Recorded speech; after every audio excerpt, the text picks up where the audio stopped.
Hey there guys, it's Angus here. So welcome to a new video. This is a monthly series where we take a look at the progress on my game, Sunset Witch X. This is the updates for June 2018, and I figure without further ado we'll just get right onto it. Roll the footage. So I made a start on actual levels now. This is an introduction stage, so things are kept fairly simple. At first you encounter some airborne enemies, but eventually you get to some ground level ones. As the stage progresses, different types of enemies come up, and eventually you fight a windmill boss. This is made of multiple parts, and at first it's fairly simple, but as you go on in a level, more difficult ones come up, and a later one is made of all sorts of weaponry.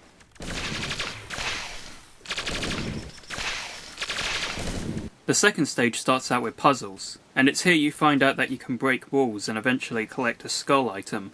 This is a multi-use item. In this room you use it to unlock doors and get through to the next area, but in other stages it can be used to protect yourself from enemy projectiles. I feel like a lot of classic shoot 'em ups use this kind of item, but I felt by making it multi-purpose that it makes it a bit more unique. For instance, that skull will help protect you, but when you use it as a key it's gone forever, so you may be in a situation where you have to decide between defending yourself from enemies, or giving the key up to go through an optional door.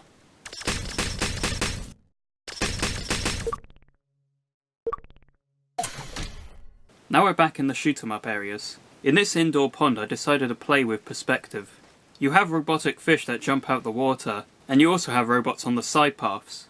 I feel like a lot of classic 2D games would often play with perspective when they had the opportunity, and I think perspectives like these are fun to play with.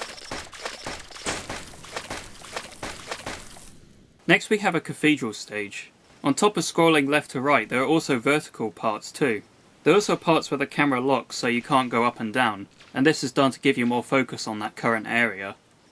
One of the new enemies here is one I'm quite proud of. I managed to make the lasers it shoots look really smooth. They're actually made out of tons of smaller lasers, and they all rotate depending on whether she is above or below. You'll notice that the bullets are updated so that she fires 3 at a time. This helps with attacking a wider range of enemies, and I also think it aesthetically looks better. The Supercharged has also been updated in terms of looks, and when destroying enemies you'll notice the more flashy explosions they have. Take a look and have a listen. In this stage Sunset Witch can't fly, so it plays more like a platformer in here. The difference is that instead of jumping you would levitate above the ground. If you find an air vent and press up you can gravitate above the ground. I know it doesn't look like an air vent, but trust me it is. This is more of a proof of concept though. I think in the final game I'll just make it so that she can jump in these areas. Back to the Swirling stages, this segment has enemies coming from right to left, but halfway through the stage a giant machine takes up the left side of the screen, and eventually enemies start coming out the left side of the screen. I feel like moments like these will help indicate players on where to go, making them aware of danger spots and safe zones. However, it does need a bit of work in terms of timing and execution. Onto the lava factory. The first thing you do here is see an open pipe and destroy it. You see lava seeping out of it and it destroys the wall. Afterward you see an army of tanks firing explosives. The first lot you fly over and you can't damage them immediately, but eventually you come to a room where you're up against one tank. Here you can fight it, or you can destroy the lava pipe and cause massive damage to it. I feel moments like these will make it easier for first time players, but when you fight later tanks you have to do it by yourself. And I made it so the tanks have 2 separate areas to fight. If you destroy the head it won't be able to shoot, but if you destroy the legs it won't be able to move. This may make for interesting scenarios where you may have to decide between destroying one area or the other. One thing I pulled off that I'm quite proud of is the pause menu, which, believe it or not, isn't as straightforward as it seems.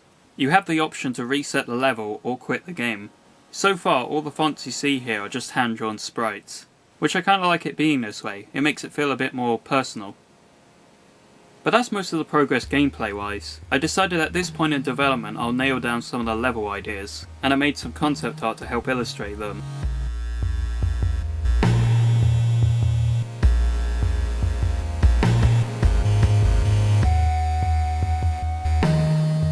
I also have some fantastic music in the works by my friend Will. He also did the music for 2 of my previous works, Ochi and Spirit Bakery. I'd like to have something ready for playtesting, so my goal for next month is to have a finished stage or 2 ready for a demo. I also want to make some finalised versions of key art, so that'll be art for Sunset Witch, the stages and the individual items. But that's all for this episode. Be sure to keep an eye on my itch.io for when the game finally releases. and follow me on Twitter and Instagram for updates on the game. I hope you enjoyed this devlog on Sunset Witch X, and I'll see you next month. Until then, take care.